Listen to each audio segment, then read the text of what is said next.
Bonjour, bienvenue dans 85 chrono, le terrain pour tout savoir sur ce qui s'est passé sur les différents terrains de sport vendéens ce week-end. Et on va commencer cette émission avec du basket. Vous l'avez peut-être suivi en direct sur TV Vendée samedi soir, la 9e journée de Ligue féminine et la rencontre entre le RVBC et Villeneuve d'Ascq. Une soirée marquée par le retour en terre lyonnaise de Caroline Herriot, l'ancienne capitaine du RVBC. Une première mi-temps à l'avantage des nordistes qui jouaient en blanc et qui s'appuient sur une très solide défense. Seulement 24 points encaissés en première mi-temps. L'équipe de La Roche est un ton en dessous et accuse un retard de 20 points après 20 minutes de jeu, 44-24 pour Villeneuve d'Ascq à la mi-temps. Au retour des vestiaires, les Lyonnaises vont hausser leur niveau de jeu et vont parvenir à faire douter Villeneuve d'Ascq. Le RVBC qui remporte le troisième quart-temps 22-11 et qui réussit donc à combler plus de la moitié de son retard. Un retard qui n'est plus que de 9 points, 55-46 pour le SBVA, qui peut tout de même compter sur Caroline Herriot pour empêcher les Vendéennes de revenir au score. Auteur de 15 points samedi soir, l'ancienne protégée de Manu Body a parfaitement géré l'émotion des retrouvailles et elle a sorti un grand match, tout comme l'américaine Anderson, meilleure marqueuse de la rencontre avec 17 points. Le RVBC recolle un instant à 5 points, mais ne fera pas mieux. C'est donc une victoire de Villeneuve d'Ascq sur le score de 74-65. À noter qu'à la fin de la rencontre, un hommage a été rendu à Bernadette Ngoïssa, la joueuse congolaise qui a passé 5 ans à La Roche et qui a vu son maillot accroché au plafond de la salle des Oudéry. On écoute les réactions de Manu Body, le coach lyonnais, et de Caroline Herriot. On a une première mi-temps où très clairement on rentre pas bien dans le match. Ça, c'est de notre faute. Puis la deuxième mi-temps, franchement, il y a beaucoup de paramètres qui font qu'à un moment donné, on ne peut pas revenir. Il y a 4-5 coups de sifflet d'arbitrage. Franchement, on peut pas avoir ça. Franchement, moi ce soir, je le prends mal. Les 4-5 coups de sifflet qu'on doit avoir et qu'on ne prend pas, franchement, c'est... Tiffany Clark, elle n'est pas respectée. On lui siffle 4-5 marchés sur le match. De l'autre côté, il y a 0 marché. Donc il y a un moment donné, il faut qu'on soit un minimum respecté quand même, quoi. Bon, d'abord, là, on va recruter. Il y a une chose qui va arriver. Donc après, on a le retour d'Ossé aussi qui a fait du bien. Parce que ça nous manquait aussi d'avoir une rotation et d'avoir quelques minutes à donner aux filles sur le banc pour pouvoir se reposer. Donc non, ça va repartir après. Bon, tu tombes sur une belle équipe de Villeneuve. Franchement, ils sont en place et c'est plus fort que nous sur le match. Il n'y a rien à dire. On va pas mentir, aujourd'hui, je m'étais préparée. Voilà, je suis souvent en contact avec Manu, ça change pas. Et... il m'en avait touché 2 mots, donc je m'étais préparée depuis le début de l'année, voilà, depuis le début de la semaine, pardon, même depuis le début de l'année, dès que j'ai eu la date. J'avais demandé une seule chose à mes coéquipières aujourd'hui, ce soir, c'était la victoire. Je les avais prévenus que ça allait être fort en émotion et que c'était vraiment spécial pour moi, une soirée spéciale. Et voilà, je leur ai juste demandé de gagner le match et elles l'ont fait ce soir pour moi. Donc voilà, je pense que c'est pas que ma performance, c'est la performance de toute l'équipe et je suis très fière de mon équipe aussi ce soir et d'avoir pu parce qu'on sait que quand elles sont en feu, elles sont très dures à jouer. Et c'est une 6e victoire pour Villeneuve d'Ascq qui grimpe à la 3e place pour le RVBC. Ça fait 4 victoires pour 5 défaites et donc une 8e place au classement. Mercredi, ce sera un déplacement en Russie pour les Lyonnaises qui affronteront le Nika Syktyvkar en play-off d'Eurocup avant un autre déplacement en championnat samedi à Landerneau. Chez les hommes, en National 1, la situation se complique encore pour Chaland qui a subi une 3e défaite consécutive, la 11e de la saison. C'était vendredi soir à domicile lors de la 15e journée face à Tarbes-Lourdes. Une défaite 83-64 du VCB qui est 12e au classement. Victoire des Sables d'Olonne chez la Lanterne Rouge Bordeaux 73-55. Les Sablais qui sont 10e avec 7 victoires. En football, en National 2, c'était la 14e journée ce week-end, mais le match entre Bergerac et les Herbiers prévu vendredi soir a dû être reporté en raison des intempéries. Avec un match en retard, le VHF est 13e au classement et jouera à Bergerac le 8 janvier. À l'étage en dessous, en National 3, on jouait ce week-end la 11e journée. Victoire de La Roche-Vendée Football à Sablé, 4-3. Les Lyonnais toujours 2e avec un match en retard. Lourde défaite de Pouzauges à Saint-Philbert, 4-0. Les Pouzaugeais toujours 4e au classement. Défaite également de Chaland à domicile face à Vertou, 4-3. Chaland 6e, juste devant le Poiré-sur-Vie qui s'est imposé 2-0 face à Vertou. Défaite de Fontenay à Laval, 2-0. Le VFF est 12e. Et puis la mauvaise série se poursuit pour la Châtaigneraie, battue par Changé 1-0. Les Châtaigneuraisiens 14e et dernier. Prochaine journée samedi avec notamment un derby entre La Roche et le Poiré-sur-Vie. Des images de rugby maintenant avec le championnat de Fédéral 3, la 9e journée, la dernière de la phase aller et le dernier match de l'année 2021.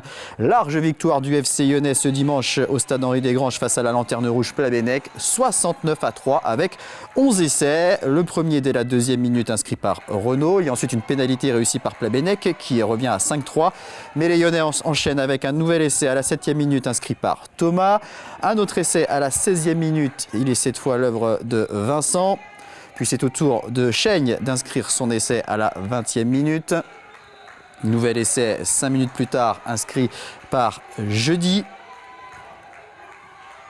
Il y aura un autre essai à la 30e minute.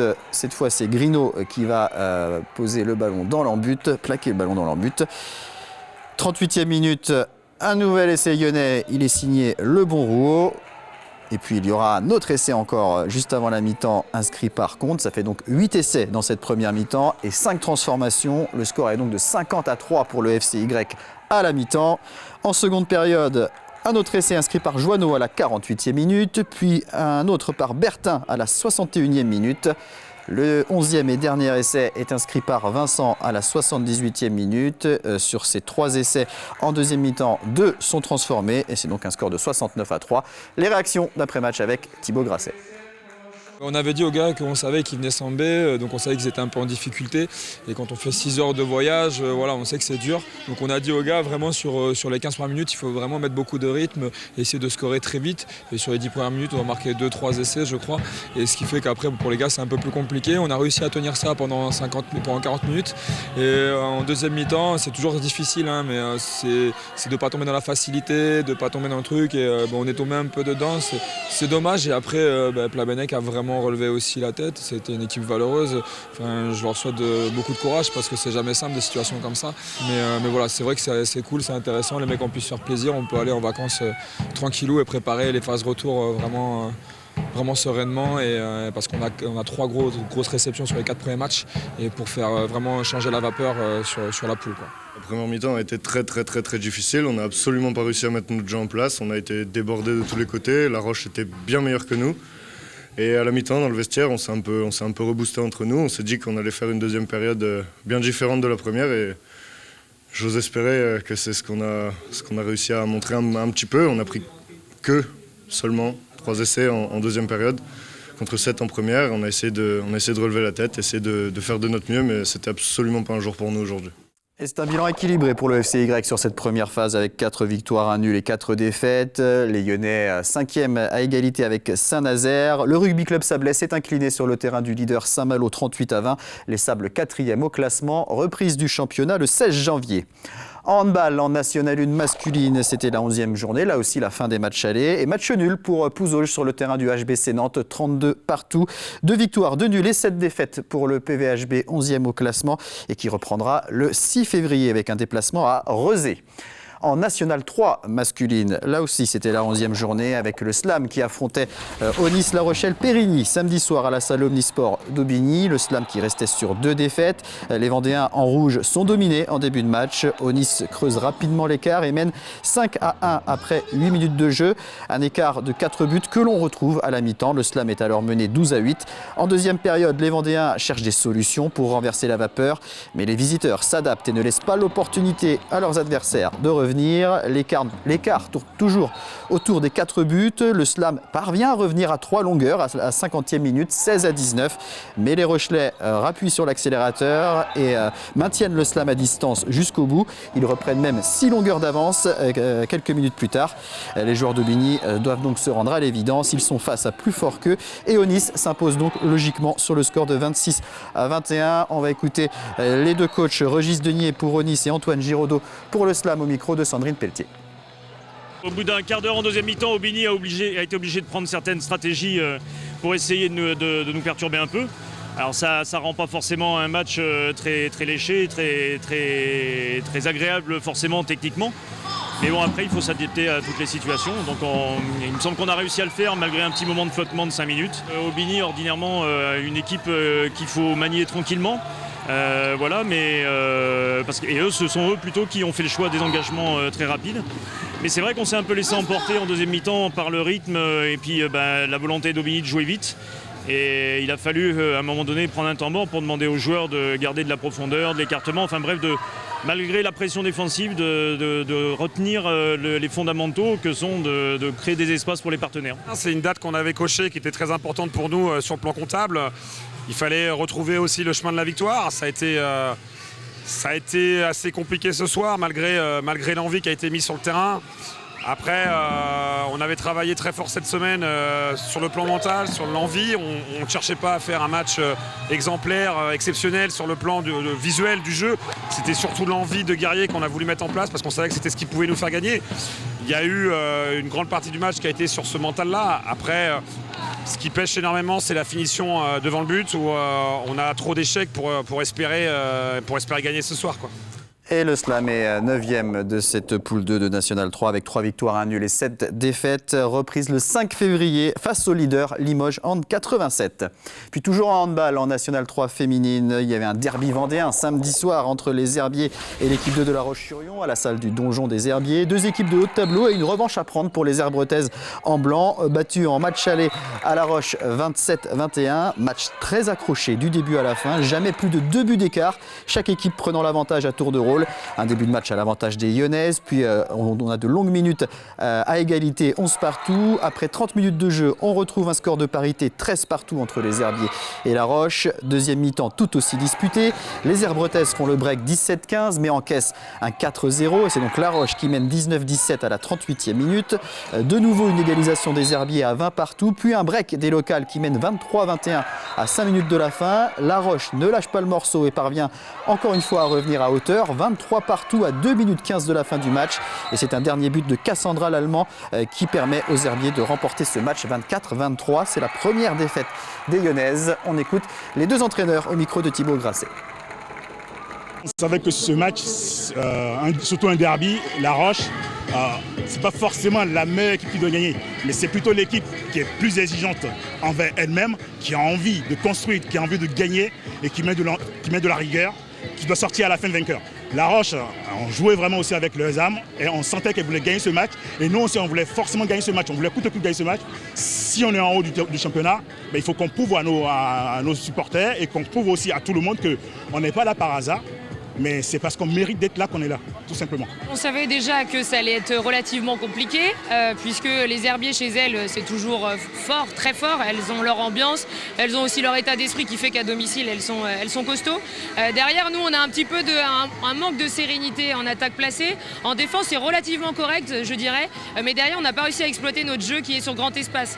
Très peu de montée de balle, beaucoup de déchets sur les passes et beaucoup de déchets face aux gardiens de but. Donc derrière, l'écart ne se creuse pas, comme au match aller. Au match aller, on défendait fort, on courait. Là, on n'a pas réussi à répéter la même chose. Et derrière, on se met en difficulté en attaque placée en butant sur une très bonne Christelle dans les buts. Et au classement, La Roche est toujours 2e à 3 points du leader. Les Herbiers 4e avec un match en retard. La reprise du championnat de National 3 féminine, ce sera le 8 janvier. Allez, on parle de ring hockey maintenant avec tout d'abord de la Coupe d'Europe, la 2e journée de l'Euroleague et la défaite de la Vendéenne à Tomar au Portugal, 2-0. 2e défaite des Lyonnais, 4e et dernier du groupe A. Prochain rendez-vous européen le 15 janvier avec un déplacement à Lodi en Italie. Mais avant cela, il y aura un 8e de finale de Coupe de France samedi à la salle de l'Angelmière face à Saint-Omer. Et puis il y avait du ring hockey féminin à la salle de l'Angelmière de La Roche-sur-Yon ce week-end avec le championnat de National 1, la 3e journée et l'équipe Loire-Atlantique Vendée qui jouait à la salle de l'Angelmière. Alors de chaque journée de championnat, il faut savoir que 4 clubs sont réunis et chaque équipe dispute 2 matchs. L'équipe Loire-Atlantique Vendée en rouge affrontait Mérignac samedi soir et s'est imposée 1-0. Et puis dimanche, 2e match face à Sevran qui s'est conclu sur un match nul 0-0. Dans cette équipe régionale, on trouve des joueuses issues de plusieurs clubs, l'Asta Nantes, Bougnay, Saint-Sébastien, Le Poiré-sur-Vie et la Vendéenne avec 3 joueuses, Gabrielle Baptiste, Sandy Gefflot et Lily Buchou qui est également gardienne de l'équipe de France.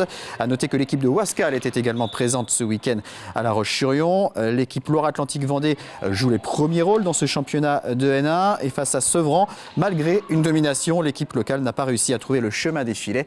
On va écouter l'entraîneur Alessandro Posito ainsi que 2 joueuses de l'équipe, Sandy Gefflot et Lily Buchou au micro de Sandrine Pelletier.